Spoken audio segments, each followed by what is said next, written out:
जय श्री कृष्ण। आप सभी को मकर संक्रांति की ढेरों शुभकामनाएं। प्रिय दर्शकों, आज के इस वीडियो में हम विशेष रूप से चर्चा करेंगे मकर संक्रांति पर उठाए जाने वाले नियमों की। आप सभी जानते हैं कि मकर संक्रांति पर कुछ नियम लिए जाते हैं जो पूरे वर्ष भर किए जाते हैं। पूरे 365 दिन वो नियम निभाने पड़ते हैं और उसके बाद उनका उद्यापन किया जाता है। तो ये जो वीडियो है हमारा, ये इसलिए महत्वपूर्ण है क्योंकि मकर संक्रांति आने वाली है। आप में से बहुत सारे लोगों ने वो नियम धारण किए होंगे। अब उन नियमों को पूरा करने का समय आ गया है।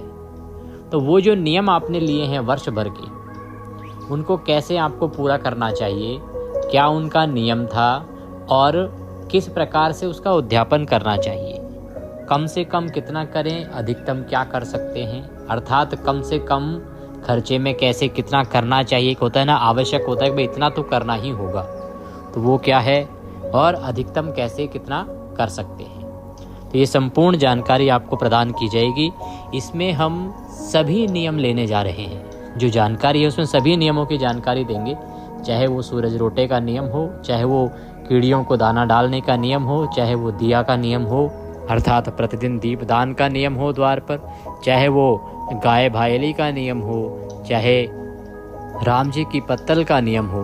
वो तमाम नियम जो लिए जाते हैं संक्रांत से, जो आप में से बहुत सारे श्रद्धालु गणों ने लिए होंगे, अब आप वो पूरे करने जा रहे हैं आने वाली संक्रांति पर। और कब करना चाहिए, इसका उद्यापन कैसे करना चाहिए, ये संपूर्ण जानकारी आपको इस वीडियो के माध्यम से प्रदान की जाएगी। आपसे निवेदन है कि वीडियो यदि थोड़ा सा भी उपयोगी लगे तो कृपया इसे एक बार लाइक अवश्य कर दीजिएगा और जितना हो सके शेयर कीजिएगा, क्योंकि मेरे पास बहुत सारे लोगों के कमेंट और मैसेज आए हैं। लोग जानना चाहते हैं कि उन्होंने जो नियम लिए थे पिछली संक्रांत पर, वो इस संक्रांत पर कैसे पूरे करने हैं, अंतिम दिनों की क्या विधियां हैं, क्या नियम हैं, किन का पालन करना है। कृपया वीडियो को एक बार लाइक अवश्य कर दीजिएगा। अपने नियम की सफलता के लिए और भगवान का आशीर्वाद आपको प्राप्त हो, इसके लिए कमेंट बॉक्स में अवश्य लिखिएगा जय श्री हरि या ओम नमो भगवते वासुदेवाय। आप देख रहे हैं देवभूमि ज्योतिष संस्थान का प्रतिष्ठित यूट्यूब चैनल देवभूमि धार्मिक। हम यहाँ पर सभी व्रत और त्योहारों की सही शास्त्रीय जानकारी प्रदान करते हैं। ज्योतिष शास्त्र और पंचांग के आधार पर आपको बताते हैं कौन सी तिथि कब है, व्रत आदि कब करना है, क्या विधि है, क्या नियम है और क्या गलती नहीं करनी है। यदि आप सभी व्रत और त्योहारों की सही शास्त्रीय जानकारी पाते रहना चाहते हैं तो कृपया चैनल को सब्सक्राइब कीजिए और बेल आइकन को प्रेस कीजिए। जब आप सब्सक्राइब का बटन दबाएंगे तो वहाँ एक घंटी का निशान बना हुआ आएगा, उसको अवश्य दबाइएगा, तभी आपको हमारे सारे वीडियो प्राप्त होंगे, अन्यथा आपसे जानकारी छूट जाएगी। आइए प्रिय दर्शकों, जानकारी आरंभ करते हैं। बात करते हैं उन नियमों की जो आपने संक्रांति पर उठाए थे और इस संक्रांति पर पूर्ण करने हैं, तो क्या होगी विधि, नियम और कब करने होंगे पूरे। प्रिय दर्शकों, मकर संक्रांति वह दिन है जिस दिन दान, पुण्य, दया, धर्म, यज्ञ, जप, तप का अनंत फल कहा गया है। इस दिन आप जो भी सद्कर्म करते हो उससे जो पुण्य प्राप्त होता है वह अनंत होता है, अक्षय होता है और कल्याणकारी होता है। इसीलिए इस दिन को सबसे अधिक दान पुण्य के लिए बनाया गया है। यह वह दिन है जिससे बहुत सारे नियम आरंभ किए जाते हैं। ये नियम, कुछ नियम तो ऐसे होते हैं जो एक ही दिन के लिए होते हैं, अर्थात मकर संक्रांति के दिन के लिए ही होते हैं, वो एक ही दिन किए जाते हैं। और कुछ नियम ऐसे होते हैं जो मकर संक्रांति से आरंभ होते हैं और इनकी पूर्णता होती है अगले मकर संक्रांति पर, अर्थात 365 दिन के नियम होते हैं। और कुछ नियम ऐसे भी हैं जो इससे अधिक समय में पूरे होते हैं, जैसे 100 सेरे का नियम। 100 सेरे का नियम जो है वो आवश्यक नहीं है कि एक ही साल में पूरा हो जाए। इसकी अधिकतम सीमा 5 साल तक होती है कि आप 5 साल तक भी इसको पूरा कर सकते हैं। बाकी जो नियम हैं वो 1 साल में ही आपको पूर्ण करने होते हैं। तो उनके बारे में एक एक करके हम चर्चा करेंगे कि कौन से नियम को किस प्रकार से आपने करना था और किस प्रकार से अब उसका पालन आपने करना है। प्रिय दर्शकों, वो मैं विस्तार से समझाऊं उससे पहले संक्षेप में मैं आपको वो नियम बता देता हूं जो एक ही दिन करने होते हैं, केवल एक दिन का ही जिनका विधान है। मकर संक्रांति के दिन ही वो किए जाते हैं, उसी दिन पूर्ण हो जाते हैं। जैसे सास ससुर को मनाने का नियम, जेठ जेठानी को मनाने का नियम या नंद नंदोई को मनाने का नियम। इसमें क्या होता है कि जिसको भी आपने मनाना है उसको एक दिन पहले आप निमंत्रण दीजिए, उनको इनवाइट कीजिए अपने घर पर कि आपको कल भोजन के लिए आना है। उनको प्रेम से उनका स्वागत कीजिए जब आएँ तो, और फिर प्रेम से उनको भोजन कराइए, अच्छा उनकी पसंद का खाना खिलाइए उनको। भोजन आदि कराने के बाद उनको वस्त्र आदि दीजिए। अपनी जेठानी के लिए अच्छा सा बेस बनवाइए, 16 श्रृंगार की वस्तुएं लाइए, अच्छा सारा श्रृंगार उनको दीजिए।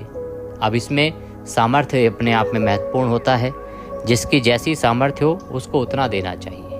आपके पास खूब सारा पैसा है, आप खूब सारा 16 श्रृंगार का सामान, अच्छी साड़ियाँ, अच्छे कपड़े लेके आइए उनके लिए। अब कोई गरीब है बेचारा तो वो अपनी सामर्थ्य के हिसाब से लाए, जितना ला सकता है उतना लाए। 16 श्रृंगार का सामान नहीं तो दो सामान ले आए, चाहे केवल एक बिंदी का पत्ता ही ले आए, पर लाना चाहिए अपनी सामर्थ्य के अनुसार। और जेठ के लिए भी अगर संभव है तो वस्त्र आदि लाने चाहिए। फिर उनको भोजन करा के ये सामान दें, उनके पैर छुएं, पैर छू के उनका आशीर्वाद लें, और इस प्रकार से ये नियम किया जाता है। इसमें जिसको भी आप मनाना चाहें, चाहे जेठ जेठानी, चाहे सास ससुर, चाहे नंद नंदोई, उनके लिए ये नियम कर सकते हैं। एक नियम और होता है, वो होता है सास को सीढ़ी चढ़ाने का नियम। अब सास को सीढ़ी चढ़ाने का जो नियम है वो भी एक ही दिन का नियम है, ये संक्रांति के दिन ही किया जाता है। इसमें क्या है कि सास को सीढ़ियाँ चढ़ाई जाती हैं तो प्रत्येक सीढ़ी पर कुछ धनराशि रख दी जाती है, कुछ पैसे रख दिए जाते हैं। जैसे जैसे सीढ़ियाँ बढ़ेंगी वैसे वैसे वो जो पैसे हैं बढ़ते चले जाएंगे, अर्थात नीचे जो नोट रहेगा वो उससे बड़े नोट आगे बढ़ते चले जाएंगे, और जब वो उतर रही होंगी तो नोट घटते हुए चले जाएंगे। तो वो जितने भी नोट होंगे वो सीढ़ी चढ़ते समय आपकी सासू माँ उठा लेंगी और वो उन्हीं के हो जाएंगे। उसके बाद उनको खाना खिलाइए, उनको कपड़े दिलवाइए। इस प्रकार से ये सास को सीढ़ी चढ़ाने का नियम भी लिया जाता है। ये भी एक ही दिन का नियम होता है जो मकर संक्रांति के दिन ही किया जाता है। तो ऐसे अनेकों और भी नियम हैं जिनकी जानकारी मैंने अलग से एक वीडियो में दी है, आप कृपया वो वीडियो देख लीजिएगा, क्योंकि यहाँ हमारा मुख्य विषय ये है कि जो आपने वर्ष भर के नियम लिए हैं ना, उनका उद्यापन आप कैसे करेंगे, वो हमारे लिए मुख्य विषय है आज का। ये जो अन्य नियम है इनकी जानकारी मैंने अलग से वीडियो में दी है। अगर वीडियो आपको ना मिले तो कृपया आप कमेंट बॉक्स में लिख के पूछ लीजिएगा, और साथ ही आप हमारे व्हाट्सएप ग्रुप पर भी जुड़ सकते हैं। इसका लाभ ये होगा कि आपको सभी जानकारी सीधे मोबाइल पर आती रहेंगी, आपको इधर उधर ढूंढना नहीं पड़ेगा, कोई वीडियो छूटेगा नहीं, और कभी कुछ पूछना हुआ तो सीधा व्हाट्सएप के माध्यम से पूछ भी पाएंगे। अगर आप जुड़ना चाहते हैं हमारे व्हाट्सएप ग्रुप पर तो स्क्रीन पे लास्ट में वीडियो के अंत में एक नंबर आएगा 900 से, जिस पे आप दक्षिणा आदि भेजते हैं।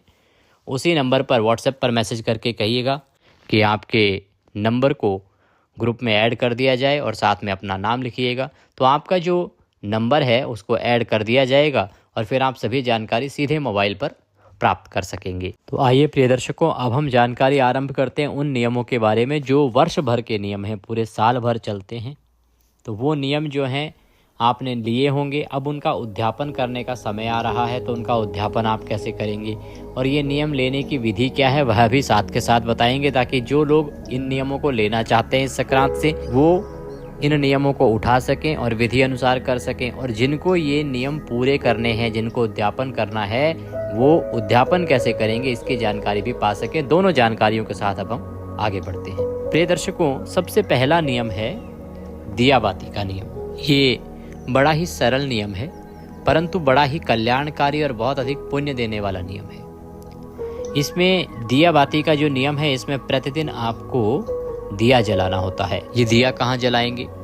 इसके लिए या तो आप अपने मुख्य द्वार पर जला सकते हैं, एक ही जगह चुनिएगा, या तो मुख्य द्वार पर जलाइए प्रतिदिन दिया, या आप तुलसी माता पर भी जला सकते हैं। 365 दिन तक ये दिए जलाने हैं, आपने प्रतिदिन दिया जलाना है सायंकाल के समय।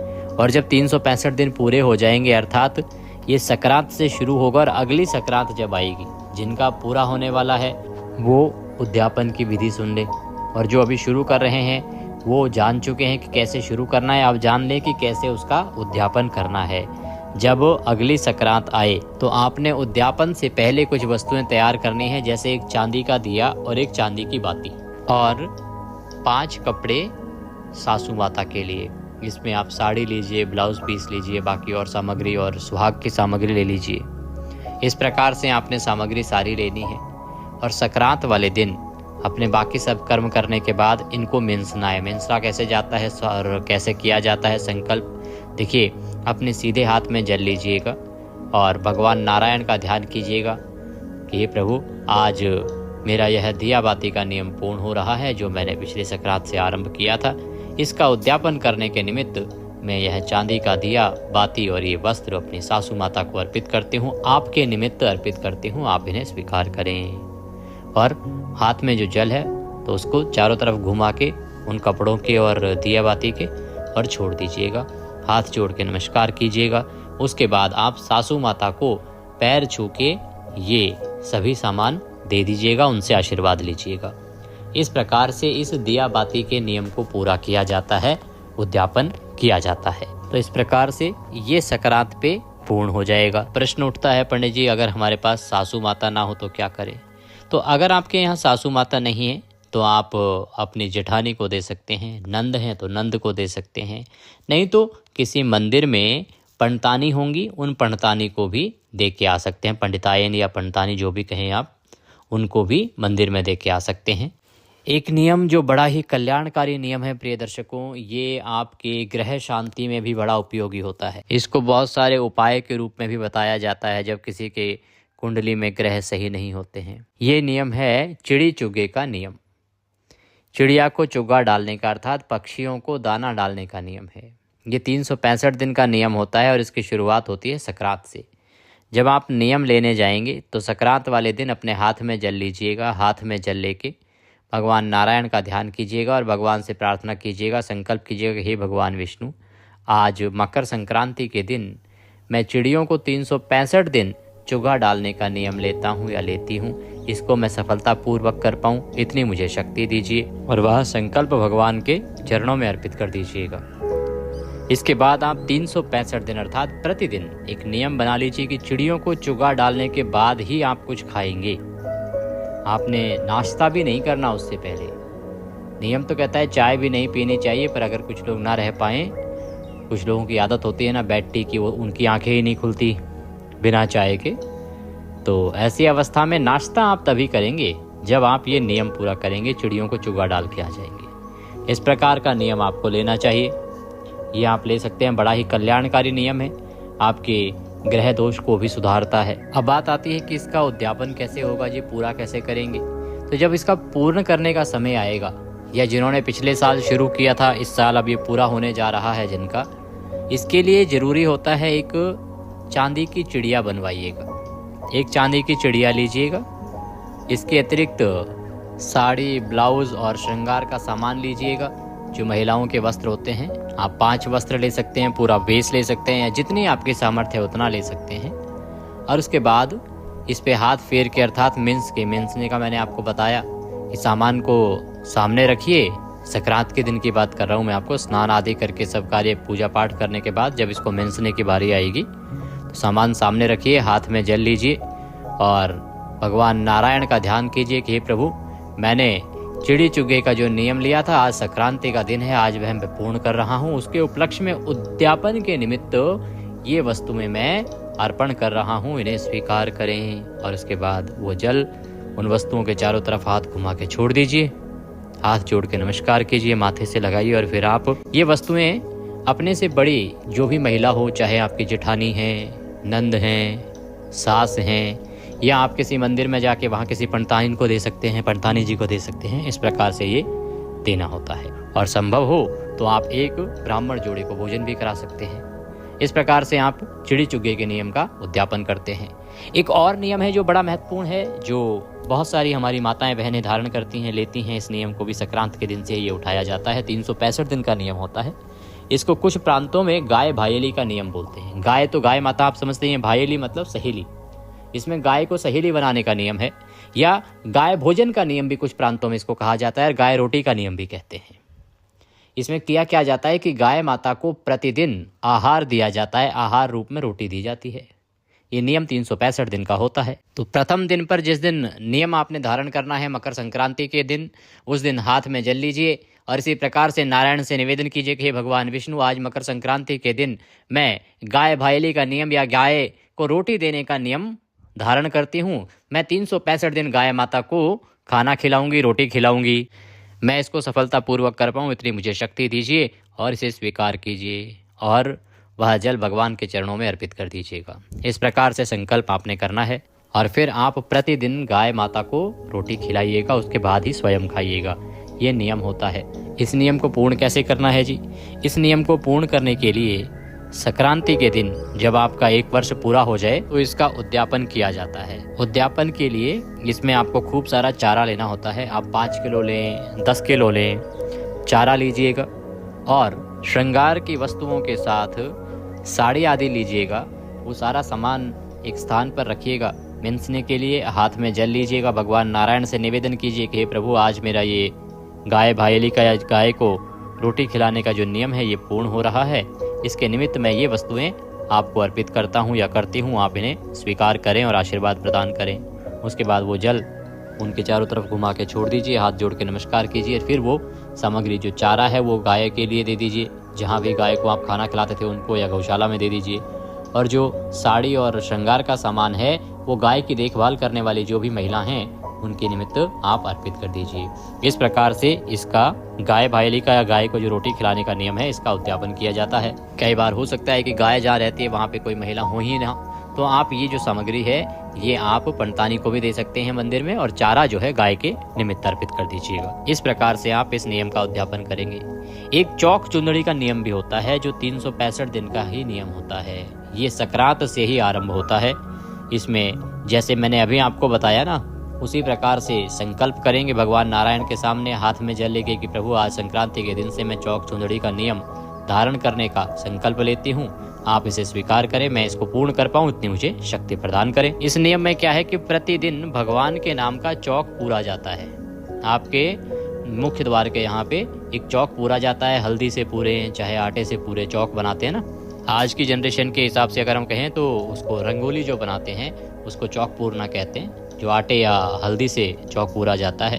तो वो प्रतिदिन का नियम होता है, प्रतिदिन ये चौक पूरा जाता है। और जब अंतिम दिन होगा ना, जिस दिन आपने उद्यापन करना है, उस दिन वही चौक पूरेंगे। चौक पूर के उस पर साड़ी रखेंगे, 5 कपड़े रखेंगे, श्रृंगार का सामान रखेंगे। और जैसे मिनसने का मैंने आपको विधि बताई है, हाथ में जल लेके उसी प्रकार से उसको मिनस देंगे। भगवान से प्रार्थना करेंगे कि आप ये आज जो नियम पूर्ण कर रहे हैं उसके निमित्त, उद्यापन के निमित्त आप ये वस्तुएं अर्पित कर रहे हैं। और फिर उसके बाद वो वस्तुएं आप सासू माता को दे सकते हैं, या एल्डरली महिला, आपसे बड़ी जो भी कोई महिला हो परिवार में, चाहे जेठानी हो, नंद हो, उनको दे सकते हैं, या पंडिताइन को भी दे सकते हैं। इस प्रकार से आप चौक चौंदड़ी का जो नियम है इसको पूर्ण करेंगे, उद्यापन करेंगे। एक और बड़ा ही महत्वपूर्ण नियम है जो आप संक्रांति से आरंभ कर सकते हैं। ये नियम होता है सूरज रोटे का नियम। सूरज रोटे का जो नियम है ये बड़ा सरल है किसी के भी लिए। इसको आप धारण कर सकते हैं। संक्रांति से शुरू होगा ये नियम। इसमें आप सूर्य भगवान को 365 दिन जल अर्पित करने का नियम लेते हैं। एक नियम और आता है, वो आता है कीड़ नगरा सींचने का नियम। कीड़ नगरा सींचने का जो नियम है ये बड़ा उत्तम फलदायी है। ये अनेकों उपाय का कार्य भी करता है। हम भी बहुत सारे जब दोष आते हैं कई कुंडलियों में तो उनको बताते हैं उपाय के रूप में। कई बार जब इस प्रकार की परेशानियां आती हैं, लोग कहते हैं पंडित जी क्या करें, तो ये उपाय का कार्य करता है। कीड़ नगरा से अभिप्राय है कि चींटियों को दाना खिलाना, चींटियों को भोजन देना, ये बड़ा ही कल्याणकारी है। इसमें प्रतिदिन चींटियों को, कीड़ियों को दाना डाला जाता है। दाना अर्थात खाना खिलाया जाता है। तो आप इसमें आटा भून के रख लीजिए, थोड़ा सा घी और थोड़ी सी चीनी या बूरा मिला लीजिए मिठास के लिए, और उसके बाद ये जो पंजीरी बन जाएगी ना, ये प्रतिदिन आप चींटियों के लिए, कीड़ियों के लिए डालना होता है, अर्पित करना होता है। जहाँ भी आपको लगे कि चींटियाँ मिलती हैं वहाँ पे आप इसको डालें। ये बड़ा कल्याणकारी है, इससे पुण्य फल बहुत अधिक मिलता है, इसलिए आपको अवश्य ही धारण कर लेना चाहिए। ये आपके बहुत सारे कुंडली के दोषों को भी दूर करता है। एक नियम आता है 100 सेरे का नियम। 100 सेरे का नियम ये होता है कि इसमें आपको 100 किलो सामान जो है दान करना होता है, खाद्य सामग्री दान करनी होती है। खाने का सामान 100 किलो दान देना होता है। अब इसे आप 1 साल में भी पूरा कर सकते हैं और अधिक से अधिक 5 साल में इसको पूरा किया जा सकता है। इसका फल बहुत अधिक है। इसमें कोई भी 100 वस्तुएं या तो 100 किलो सामग्री आपको दान करनी होती है। यहाँ आपके मन में एक प्रश्न आ रहा होगा कि पंडित जी 365 दिन तो बहुत लंबा समय होता है, बीच में कई बार कुछ ऐसी मजबूरियाँ आ जाती हैं जब हम नहीं कर पाएँ तो क्या करें। तो इसके विषय में भी मैं आपको अंत में जानकारी दूंगा। पूरा देखिए वीडियो, अंत में समझाऊंगा कि जो बीच में अगर नियम छूट जाए किसी कारण से तो आपको किस प्रकार से उनको पूरा करना है। तो ये जो 100 शेरी का नियम है ना, ये बहुत बड़ा नियम है। इसका मैंने एक विस्तृत वीडियो बनाया है, उसको अवश्य देख लीजिएगा। उसमें मैंने विस्तार से आपको समझाया है इसके बारे में। एक बड़ा महत्वपूर्ण नियम होता है, वो नियम होता है कथाएं सुनने का। ये 365 दिन के लिए लिया जाता है। इसमें प्रतिदिन कथाएं सुनी जाती हैं, बहुत सी कथाएं होती हैं। ये कथा जो है ना, ये मैं आपके लिए अपलोड भी करता हूँ अपने चैनल पर। उनका आप नियम ले सकते हैं। जैसे धरती माता की कथा सुनने का नियम है, या धर्मराज की कथा सुनने का नियम है। ये बड़ी ही प्रचलित है ये कथा। अब तुलसी माता की कथा सुनने का नियम भी ले सकते हैं। ये बड़े ही कल्याणकारी नियम है। विष्णु भगवान की कथा सुनने का नियम भी ले सकते हैं। तो ये कथा सुनने का जो नियम है ना, ये 365 दिन प्रतिदिन वो कथा आपको सुननी होती है और अगली संक्रांति पर आप इसका पारण करते हैं। ये सारी कथाएं मैंने आपको अलग से सुनाई है, पूरा वीडियो भी बनाया है इस नियम के लिए। उसमें उद्यापन विधि भी बताई है, उसका लाभ लीजिएगा, उसको सुनिएगा। अब बात करते हैं कि अगर ये नियम बीच में कहीं छूट जाएं तो कैसे पूर्ति होगी। कभी मान लीजिए आप कहीं बीमार पड़ गए या कहीं जाना पड़ गया, कोई भी काम आ गया जिस कारण से आप बीच में छोड़ रहे हैं, तो जैसे ही आप शुरू करेंगे, मान लो 2 दिन का आपने छूट गया या 3 दिन का बीच में छूट गया, तो जैसे ही आप शुरू करेंगे ना, तो उतने ही दिन का डबल करेंगे आप। मान लीजिए आपसे 3 दिन छूटा और जब शुरू करेंगे तो फिर आप अगले 3 दिन तक डबल इसको करेंगे। अर्थात सुनने का नियम है तो सुनेंगे, दाना डालने का नियम है तो 2-2 बार जितना डालते थे उसका दुगना डालेंगे। इस प्रकार से आपको उसकी पूर्ति करनी होती है। इसमें तुलसी जी के भी बड़े महत्वपूर्ण नियम होते हैं प्रिय दर्शकों। जैसे तुलसी जी को बिंदी लगाने का नियम है। इसमें 365 दिन तुलसी माता को बिंदी लगाई जाती है और अंत में उद्यापन किया जाता है। तुलसी माता की मांग भरने का नियम भी लिया जाता है। इसको संक्रांत से शुरू करते हैं और अगले संक्रांत पर इसका उद्यापन करते हैं। माता पार्वती की मांग भरने का नियम भी है, वो भी 365 दिन तक आप मांग भरते हैं प्रतिदिन माता पार्वती की, और अंत में आप उसका उद्यापन करते हैं। तुलसी जी में दिया जलाने का नियम होता है, ये भी 365 दिन का नियम होता है। तुलसी जी को सींचने का नियम भी होता है, इसमें भी आप 365 दिन तक तुलसी माता को सींचने का नियम धारण करते हैं। तो ये इस प्रकार के बड़े महत्वपूर्ण नियम हैं। इनकी मैंने जानकारियाँ यूँ तो अलग अलग वीडियो में भी दी है। अगर कोई वीडियो आपको ना मिले और आप किसी नियम को लेना चाहें तो आप कमेंट बॉक्स में या आप हमारे व्हाट्सएप ग्रुप पर जुड़कर सीधे व्हाट्सएप पर भी हमसे बात करके वहाँ भी बता सकते हैं अपनी राय कि आप कौन सा नियम लेना चाहते हैं। उसके अनुसार आपको और जानकारी प्रदान कर दी जाएगी। वीडियो थोड़ा भी अच्छा लगे तो लाइक कीजिए, शेयर अवश्य कीजिए, जिससे कि सभी लोग इसका लाभ ले सके। आने वाली संक्रांति आपके लिए ढेर सारे शुभ फल लेके आए, यही कामना करते हैं। यदि दक्षिणा स्वरूप कुछ भी अर्पित करना चाहते हैं तो स्क्रीन पर नंबर आ रहा है 900 से, उस पर भेज सकते हैं। भगवान नारायण सब पर कृपा करें। हरे कृष्ण।